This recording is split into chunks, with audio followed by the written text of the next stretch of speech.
Chapter number 5. If we can only feel what we are thinking, don't we need to think positively to feel that way?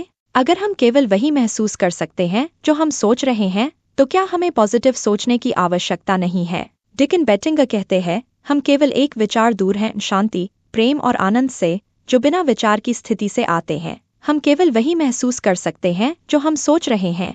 इसका एक पहलू है कि हम केवल नेगेटिव भावनाएं तब महसूस करते हैं जब हम सोच रहे होते हैं। इसका मतलब यह नहीं है कि हमें नेगेटिव भावनाएं पूरी तरह से समाप्त कर देनी चाहिए। कुछ नेगेटिव भावनाएं हमें जीवन में मदद कर सकती हैं, जैसे अकेले अंधेरी गली में चलने का डर। हम यह मानते हुए आगे बढ़ेंगे कि हम शारीरिक रूप से जीवित रहने के लिए संघर्ष नहीं कर रहे हैं, इसलिए नेगेटिव भावनाएं अधिकांश समय हमारे लिए आवश्यक नहीं हैं।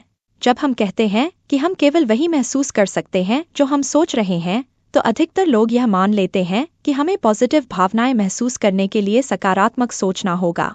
इसके बजाय एक प्रयोग करते हैं ताकि आप खुद इस सच्चाई का अनुभव कर सकें। उन पलों को याद करें जब आपने अपने जीवन में सबसे अधिक आनंद और प्रेम महसूस किया था और कम से कम 30 सेकंड के लिए उन भावनाओं को महसूस करने की कोशिश करें।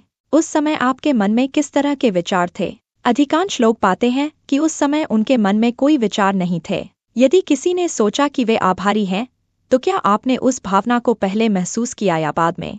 अधिकांश लोगों के लिए उन्होंने सबसे अधिक प्रेम और आनंद महसूस किया जब उनके मन में कोई विचार नहीं थे। अगर किसी ने सोचा कि वे आभारी हैं, तो वह भावना पहले आई और विचार बाद में। इससे पता चलता है कि सकारात्मक भावनाएं महसूस करने के लिए हमें विचारों की आवश्यकता नहीं है। हमारी प्राकृतिक स्थिति आनंद, प्रेम, स्वतंत्रता और कृतज्ञता की होती है। अगर यह प्राकृतिक है, तो हम हमेशा ऐसा क्यों महसूस नहीं करते? इसका कारण यह है कि सोच हमें हमारी प्राकृतिक स्थिति से दूर ले जाती है।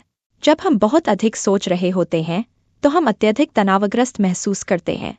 सकारात्मक भावनाएं महसूस करने की तीव्रता हमारी सोच की मात्रा के विपरीत होती है। जितना कम हम सोचते हैं, उतनी अधिक सकारात्मक भावनाएं हम महसूस करते हैं। अंत में, हमें सकारात्मक भावनाएं अनुभव करने के लिए सकारात्मक सोचने की कोशिश नहीं करनी चाहिए, क्योंकि यह हमारी प्राकृतिक स्थिति है। जब हम सोचते हैं, तो हम अपनी सोच की सामग्री से नहीं, बल्कि केवल सोचने से ही कष्ट अनुभव करते हैं। जितनी अधिक सोच होगी, उतनी अधिक नकारात्मक भावनाएं होंगी।